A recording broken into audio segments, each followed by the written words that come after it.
ఇంకోటి ఈయన్ని చెడగొట్టుకోవాలి అన్న ఆలోచన లేదు. మీరు అన్నట్టు బీజేపీకి ఏంటంటే అది మా మీద బతుకుతోందనే ఫీలింగ్ ఉండే చంద్రబాబు.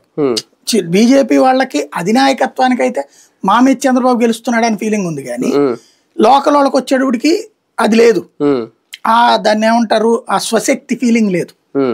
బీజేపీ పరిభాషలో చెప్పేటటువంటి ఇండివిజువాలిటీ వాళ్ళు ఫీల్ కావాలి, లేదా ఆ నియమించబడ్డటువంటి మంత్రులలో బానిసత్వ లక్షణాలు ఉంటున్నాయి తప్పించి పార్టీని బాగా మనం పార్టీ తరపున ఈ పదవులు పొందుతున్నాము, ఎంజాయ్ చేస్తున్నాం అన్న ఫీలింగ్ రావట్లేదు.